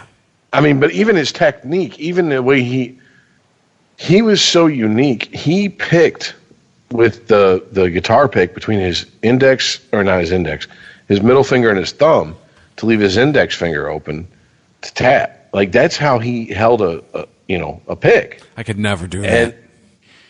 And most people, if you watch like all of them 80s hair bands, everyone's holding it with their index and their thumb and tapping with their middle finger. It's not what he did, And basically, it all started because he was competent on piano, and he went and watched the video. I think it was not video, but the Song Remains the Same movie. And when Heartbreaker started, he goes, well, what happens if I lay my finger here and act like it's an artificial nut and then move the nut up to the, fifth position, the A position, and start tapping on here? Oh, that sounds good. I'm going to do that. I mean, and he wasn't the first one to do it. I mean, there's actual video proof of other guitar players who've done it before him. One of them being at the end of the solo for Bohemian Rhapsody. If you watch the video, Brian May is doing tapping on the fretboard. Oh, okay. Jeff Beck did it well before him. There's even supposedly this might be like, what do you call it? One of those like Slender Man type stories that you don't know if it's true or not. But supposedly there's a video out there of Hendrix manipulating the tremolo with his elbow while he's tapping on the fretboard, which, if you know how Hendrix's guitar was set up, I'm like, I could see it. And I mean, God, how much fucking hallucinogens was he on at some points? Of course he tried some shit like that, But that doesn't negate the fact that he brought it to the forefront. And I mean, you have guys that took it well beyond what he started doing. Michael Hedges, Stanley Jordan on the bass, you know what I'm saying? Like Les Claypool. But there was something about Eddie Van Halen, I think, because I agree with your sentiment that he probably inspired more musicians than Jimi Hendrix did. Because Jimi Hendrix was like fucking out there, man, right? He was alien, and he was doing things that were blowing people's minds. But Eddie Van Halen was doing some amazing stuff, but he had this working man's quality to him that other people saw that and they were like, yeah, let's fucking throw a band together. Yeah, it was more approachable. Yeah, I think so. I mean, even down to when they would play the Sunset Strip, when he would do Eruption before they went into You Really Got Me, he would turn around so the other guitar players in the audience couldn't figure out what he was doing. Right. You know what I'm saying? Like it was like he understood, whereas Hendrix just put it all out there. Like if you think you can fucking do this, you think you can play with your teeth, you can play behind your back, behind your head, knock yourself out. Yeah, I think I heard a story about their manager told him to keep his back to the audience, so they got it on tape. Once he got it on tape, he turn around. Yeah. And I mean, and then of course the other thing about Eddie Van Halen as a musician is, I grew up reading Guitar World, Guitar for the Practicing Musician, et cetera, and I mean he was always featured. They always had special issues coming out. Oh, yeah. The one thing that I learned from Eddie Van Halen is no guitar player tells the truth. Everyone's full of shit. Like, he tried to claim that the solo and Jump was one take, straight through the beginning to end. You can clearly hear a punch in. Same thing, his story with his solo on Beat It. It's total punch in. That wasn't him on that whole fucking song. Like, seriously, that was Steve Lukather playing fucking rhythm guitar on that song. Yeah, Eddie's a solo. That's it. Exactly, yeah. But, he was, what is it, when the truth becomes a legend, print a legend or whatever, you know what I'm saying? Like, he was like, I'll run with it. All right, cool, yeah, that's the story. You never knew the truth. You never knew what gear he was using, et cetera, et cetera. He was always, that's another thing. He was one of the guitar players who started this craze of absolutely 100% constantly fiddling with your guitar, swapping pickups out, swapping electronics out, right? Active electronics, passive electronics. Because one's guitar is called Frankenstein. Yes, exactly. Like nowadays, that's an industry of the guitar community. People buy like Mexican Stratocasters, and then drop twice what they would have paid for an American-made Stratocaster. And that transcends styles and genres. That you don't have to be an Eddie Van Halen shredder type to do that. He was wood is wood, man. Just find a straight neck. You can do anything with it. Yeah, he was kind of one of the ones that basically brought that to the, you can do this. I mean, it sucks because, by all accounts, from everything I've heard, the guy was kind of an asshole, it is what it is. He's a musician. Believe me. Us three, we're kind of assholes. You know what I'm saying? It's a type. It kind of goes with being a musician to a certain extent. What I'm saying? Fair enough.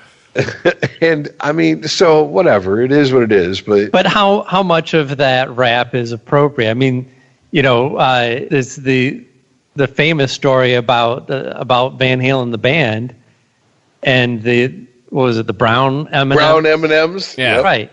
And this was used for years and years as a story of how artists are out of touch and crazy, and it only more recently people started realizing that it was actually just a story about contracts. It was the brown M&Ms were about contractual agreements and attention to detail.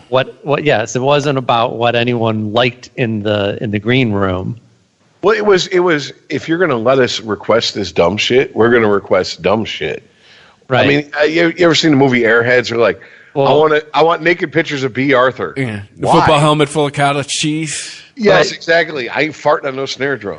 But it was just but the brown M&M specifically was an indicator. They knew that they could go into the green room, look at the M&Ms. They saw brown M&Ms. They had to comb through that rider, and they had to make sure that all their rigging for their fireworks and lighting was all correct. That's what I heard. Yeah, I forget who was doing the interview, but they said that's what it was all about. Is they had a lot of shit that could like kill people if shit wasn't. They had a whole right. stage presentation that they had worked out. That, if somebody's not paying attention when they're swinging fucking 2,000 pounds worth of aluminum and glass above your head. Dude, Eddie was fucking swinging from the goddamn rafters during Panama. That was Eddie Vedder.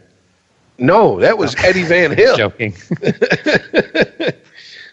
I thought I slip seated into last week's episode. I'm like, wait, what? Wrong Eddie? What? But no, man, I absolutely. And I mean, like, look, my favorite Van Halen song is Mean Street. My favorite Van Halen album is Fair Warning. The one that no one likes. Like, maybe Diver Down is more hated on.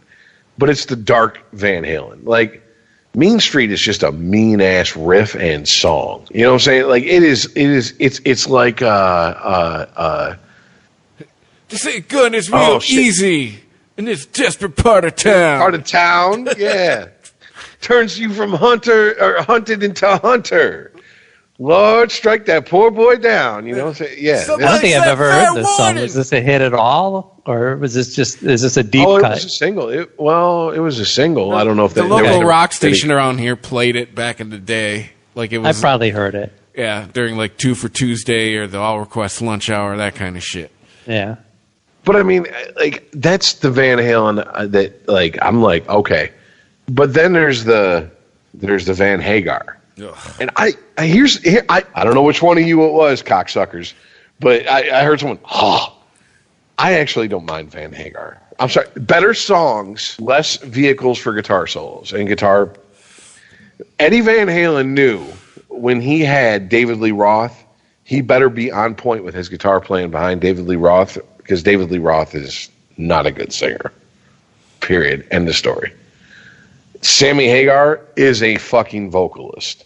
He can handle some, whether you like his fucking vocal tone or not, he can sing. Did you hear that? So Eddie Van Halen was trying to get Patti Smythe to join the band initially. Yeah. That would have been crazy. We would have had a totally different band, I think. Yeah. Van Smythe. You know what? I'd kind of like to hear a couple, at least demos of it. See what they did with, what she did with them. I want to hear her do Main Street. They never even got to a point where she was pregnant at the time, I believe, and she was just like, I can't even consider it right now. Well, yeah, because she took off fucking the whole later half of the 80s into the early 90s until she did her solo thing. Yeah. I mean, she took like 7 years off, and that's when Van Hagar really came to prominence, And by the way, it took me until I was 23 years old to get the title of OU812. Wow. Yes. But yes. Do you know what for unlawful carnal knowledge means? Fuck. Yeah. To me, Van Hagar begins and ends with right now, and I'm done. Like it's just you were the one. You're the one that just yes. I can't stand Van Hagar. I will leave on David Lee. I will turn up David Lee Roth Van Halen.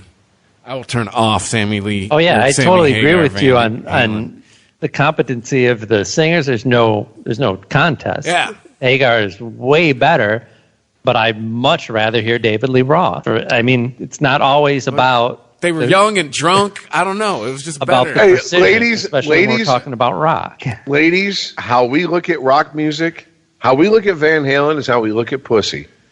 Okay? You could be really hot and be a dead fuck, but we'll fuck that fat chick that fucking really tries really hard. We'll go back to her. That's David Lee Roth. He tries really hard. And you know what? More power to him. I've seen videos of their last tour with David Lee Roth, and I was like, does he need an oxygen tank while he's on stage? Like, he couldn't do it. Sammy Hagar's 70-something years old, still out there doing it. Literally tonight. He took a night off when Eddie Van Halen died, because him and Michael Anthony are still touring together. Like, and he's like 74, dude. Like, that's, you know what? That's Donald Trump's age. That's what, you know what I'm saying? Fuck it. Sammy Hagar, 2020. That's what I'm voting for. Fucking still got the balls and still out there swigging tequila like it ain't no big thing. Do your thing, bro. More power to you. You know, I'll have good drinks at his inaugural platform ball. on raising the speed limit and actually giving lowering tequila it to everyone. Yeah. Lowering it down to 55 at this point. Yeah. No, when it says I can't, now it means like I can't go past 45. That's what it means. Yeah. And I got my blinker on in the fast lane. Well, I don't know if this is going to be the final topic, but we're coming up on the end here. I did want to bring this up. There's COVID has affected so many aspects of all our lives, et cetera, et cetera. One of the things that I didn't realize I missed was the movie theater experience. I swear to God, there's a local movie theater. When I say local, I mean it's a one of one. Like a family owns it. It's in downtown Wayne, Michigan, and they're showing next weekend, I believe, Empire Strikes Back. I almost wanted to go to give them my money, pay $20 for some popcorn and a drink. You know what I'm saying? Just to go sit, watch it in a movie theater, get that experience. Because God knows, I don't know what's going on now. Movie theaters are supposedly on the verge of being done. Like, period. Like, you have large chains closing. And yeah, well, there was the Regal cinemas have closed, but I don't think. I believe that it's a temporary close. I'm not disagreeing with your premise. Like, they are hurting, and I don't know how much longer any of these theaters can go. Well, the interesting part of it was, so the answer for the studios who make the movies is, we'll just go back 70, 80 years ago and just have our own movie theaters. So right, Universal back in the day, when at the start of the movie industry, a studio would own a theater to show its own movies in. So, and there weren't a whole lot of theaters going around. So if your town had a Paramount theater, you saw Paramount Pictures. Yep. And they basically went in there and busted up that monopoly in order to, which was actually good for the movie industry. It was really good for the movie industry because now you have a wider variety of movies available in each town. It's a different system now, and I don't know, maybe going backwards actually does make sense. The only thing I can think of, the good thing that can come of going backwards to studios having their own theater chains, is that should lower the cost of concessions. Because movie theaters don't give a fuck about the first 2-3 weeks movies are in their theater, because they get like a tiny percentage of that money. They make their money off concessions. Right. Okay, but you're basing this off of Disney going, oh, let's I know, buy we're this going to give up business some money. Yeah, and make less money. We can make less money off of this. I know. That is not the Disney model, sir. No, because and why do I not run a corporation? Because I'm consumer friendly. Yes, yes. I don't call our fans racist, misogynistic. You don't know how to service the customer in the George Carlin respect. Yes. And by service, I mean I might spit on it before I fucking insert it. Yes. But yeah, I think it's, I don't know. That's one of the things. Like, I'm not a big movie guy. Aaron, you are a fucking movie machine. This motherfucker, I don't know how he was like when he lived with you. Almost every weekend, this motherfucker's at the movies. You know what I'm saying? And God bless you. You know what I'm saying? Because you're supporting something that I support, but I'm such a movie snob. I'm like, I ain't paying fucking that much to go see that. Get the fuck out of here. Hey, what'd you see this weekend? Fast and Furious 15. Fuck that. It takes an event. You know what I'm to saying? get me You better to be the showing movies, Jackie man. Brown. You better be showing a good movie. Like, me to come in and fucking pay all that money.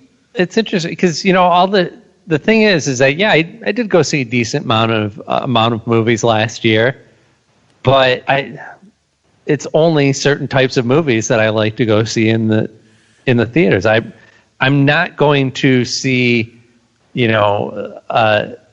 I don't need to see the weirder or more think pieces or the docudramas or any of that. No, I don't need to see it in the theaters. I'd rather watch it at home. It's only the spectacle movies that keep me coming back to the theater. But even in that respect, I'm not really missing it. I'm not saying I'm not going to go back to the theater.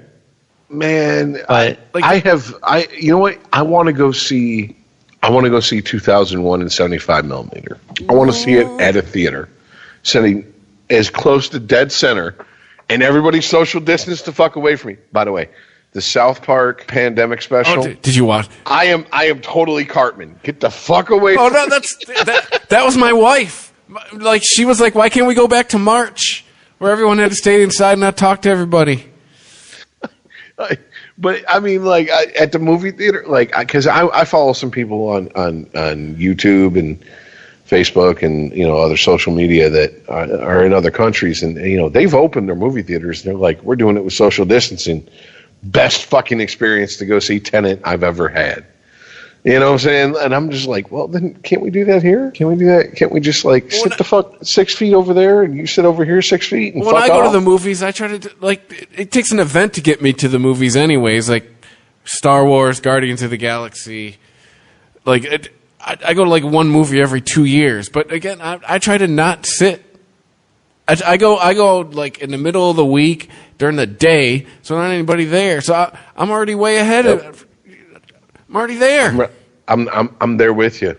I'll show up Sunday morning, first show on Sunday morning. Sit dead center in the middle of the theater and not have anyone around me, and I'm happy as a pig in shit. It goes on Friday and Saturday nights? Assholes. Yeah, that's one thing that I don't miss about going to the theater is the things that I can't control, the people talking or just interrupting your experience in general, or as movies get longer and longer, and now it's not even odd to have your action film be 2 hours and 45 minutes. I'm like, you got to put an intermission in here or something. Kubrick used to do it. If it's good enough for Kubrick, I'm just saying. I mean, yeah, it was good enough for the director of the moon landing. What would help movies to survive is to break out of this attitude that this is the way to experience the movie, and it has to be done straight through. I'm gonna when I watch it at home, I'm gonna pause and go to the bathroom. Sometimes I'm gonna stop a movie halfway through and watch the second half the next day. Yep. Am I destroying the format? It's like saying, "Oh, you can't read a novel and just stop at the chapter end. You have to read a novel all the way through in one sitting, or else you're not getting the full experience." It's like putting out an album without tracks on it. Like you just hit play. The only way to listen to this is in one 80-minute piece. That's so pretentious. But, yeah, I know bands that have done it. Neurosis, I'm looking at you. But, I don't know what I don't know what the answer is, but I just know that they're going to have to. I think movie. First of all, anybody who's producing movies really needs to take this opportunity, and as a business man, that's how you look at this as an opportunity. But they need to take this opportunity with the COVID shit and go, what's our distribution policy? Maybe we need to fucking expand it a little bit. There's always going to be people who want the movie experience, but it might be a very select few group of people. So you have to fucking pare it down. You have to get your expectations in line with reality. Of course, event movies people want to go see in the theater, that type of thing. But let's be honest. One of my favorite movies ever, Half Nelson. If I saw it in the theater, it would not impact me any less than I saw when I watched it on my computer screen. How many more movies have to get in front of more eyeballs being released on Netflix than being in a movie theater in one weekend for them to realize that, hey, we might want to go this route? Well, I think that streaming services are starting to learn that clicking play doesn't mean shit if they click off it before the 30-minute mark. Yeah. And that's a you problem. You're putting out shit content. That's one thing I love about my wife is she will trapdoor out of a movie so fucking she will trapdoor out of a movie in the first 5 minutes. Hey, if this sucks, later. I mean, I didn't used to be that way. I'm going to hang in there. I'm going to see if it gets better. I do think that it's just inevitable. I agree with you that the movie experience may end up having a more limited audience, and they'll just have to find a way to restructure and find that price point that they can hit to deliver that experience to the people who still want it. But it's inevitable that there's going to be day and date for streaming and theater release. It'll all drop the same weekend, and because that's what it ultimately. This is what we found out during when high-speed internet started to drastically disrupt the music industry. And the problem was that the music industry was resistant to presenting the material in a way that the consumers wanted to consume it. Yep. And that hurt them. Pirating hurt them, yes, but only because they were slow to respond to it. It's the same. And it's the same thing that's going to happen here. Like streaming might hurt theaters, but only if you are slavishly adherent to the theater model. There's also going to have to be a lot of people at the top and a lot of excuse me, a lot of people who are holding the cards, understanding that you're probably going to have to get used to making a little bit less money than you're used to. No, it ain't even that. It's what Aaron. I don't think so, because Netflix isn't making less money. Okay, but wait a minute. They just have a different business model. What I'm talking about is, okay, you have what Disney did, or I'm not sure if Disney, the Trolls movie, the first one that was, post-COVID released, video on demand. Yeah, it did 150 million, but it had done that in probably 2 weeks. Well, no, what Disney will do, what Disney's really good at is creating experiences. And Disney will find a way to justify, they'll say, well, if we're going to release this movie in the theaters, then it's going to have to cost each person who sees it this much. So how can we add value to that and make a whole experience out of it? Rich, this is what they have the longest history of doing. And they'll just go with the volume play too. They'll lower the price. You'll get more consumers. Because, the volume play is the current model. If you put it, okay, but here's the deal. If you put it on Disney Plus, and boom, it's a new release. It's a new Pixar release. Whatever the fuck. It's a new Star Wars movie. And if you're not a Disney Plus member, it's going to cost you $25 video on demand to rent it for 24 hours. If you are a Disney Plus person, you're already paying $15. It'll cost you $10. You see what I'm saying? Like that's what Disney's going to do. Yeah. What I'm saying is the smaller movies are going to get lost in the shuffle unless they start to adapt to this. I think the smaller movies have already realized that streaming is the way. Oh, yeah. Film and TV are currently are realizing they made the same mistake that music and radio made 10 years ago. They're looking at the internet as competition rather than it's something that can be used to deliver their product. Well, real quick, I don't mean to bring up a new topic, but I'm just saying, like, you have a show like The Boys. Now, it's on Amazon Plus. That's probably their biggest fucking show so far. It is, yes. That is their Sopranos. That is their version of HBO when they produced The Sopranos. Especially after season 2, they knew they had a hit. They knew it.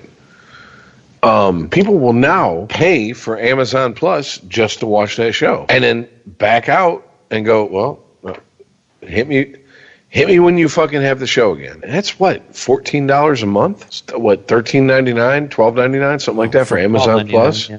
If you're not doing the year subscription, that's pretty good fucking money, man. And those type of hits, because the Man in the High Castle was a good show, Amazon Prime show, but it wasn't The Boys. It didn't have like everybody's talking about this show. Everybody's talking about this show. Like you on social media, the memes and the references are ridiculous. And it's built to be that way. So, I mean, they get it. They understand it. Disney, whoever has been handling the MCU, congratulations. Whoever handled Star Wars, the fuck were you doing? Seriously. Like, that's a clusterfuck. Like, now you got to the Mandalorian Season 2 is premiering later this month, and we're hearing that Pedro Pascal, the guy who plays the Mandalorian, is leaving the fucking show. Disney, you got more money than God. No reason to have him leave the show. You know what I'm saying? Like, to run him off. Like, seriously. But that's what I'm saying. These companies sometimes they get too big and they get in their own way. And I think Disney's going to do that. Disney's going to do that. This Mulan shit was not what they thought it was going to be. They thought they were going to release it. It was going to be huge in Japan. Didn't happen. Reviews, lukewarm at best. Well, that's the thing. You got to make a good movie, right? What you were getting back to, which is like if someone's out of your movie in the first half hour, that's on you. Yeah, but Disney's made a lot of stinkers that drew in a lot of fucking money, especially through via nostalgia. You know what I'm saying? Like, remember the Jungle Book? Limited time on VHS. Remember when they used to do that bullshit? Then it goes back into the vault, and then won't be seen for another 10 years or whatever the fuck. That's how Disney used to fucking get people to buy up all their fucking overpriced bullshit. Now, you can't do that. The minute one physical copy gets sold, it's on the internet forever. Well, they're also hemorrhaging money with Disneyland being closed. That's probably a big moneymaker for them, too. Laying off 28,000 workers for their fucking parks. 28,000 workers. That's a small city. Yeah. It's, But anyways. All right. I real quick, closing thought. I'm not sure how I feel about movie studios opening up their own theaters. Because then what if I have to drive 45 minutes to go see the movie I want to see because the studio that has the theater that's showing it is, 5 towns over. Who'd have thought COVID would kill the multiplex? Just saying, it doesn't seem like a good business model. Just saying. Well, I agree with you. It just might be the best play that they have right now. And then which then leads to their own streaming service. Exactly, which is where I think this is all heading anyways. Paramount Theater not near you? Watch it VOD this day on the Paramount streaming channel for $40. Like, no tinfoil hat shit. I swear to God, I'm not trying to be tinfoil hat, but it's going to sound this way. I kind of think we're being... I don't think COVID was manufactured for this reason, but I think one of the ancillary benefits of COVID is we're being conditioned to just stay at home as much as possible. Fucked it down for that. Here's your movie, here's your food, people can deliver it, blah, blah, blah. You know what I'm saying? Like we're just, yep. Are you about to, what's going on while we're all staying home? Yep. Is that where you're heading? Yep. But anyways, let's end this bitch. All right. Well, like Rich said, let's end this bitch. You follow us on Twitter at UnregimentedPod. Unregimented at ChristopherMedia.net is the email. Go to ChristopherMedia.net, click on the Amazon banner. You're getting your Prime subscription to watch The Boys, and click through us, and it helps us out. It doesn't cost you any extra. It's not $13.99 a month. It's still $12.99 a month or whatever the fuck it is. And you can help us out. There's a PayPal banner there too as well if you'd like to help. Speaking of Amazon, Amazon Music is in the podcast game now. And you can find us there, as well as Spotify, Apple Podcasts, Google Podcasts, iHeartRadio apps, Stitcher. Yeah, if it catches a pod, we're there. So thanks for listening, and we'll catch you next time. See ya. Later, guys.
You went online to switch your car insurance to Progressive so you could save money. But then you saw a friend request from an old summer camp buddy. And now here you are, clicking through photos of his kickball team from 2011. Looks like they won the championship that year.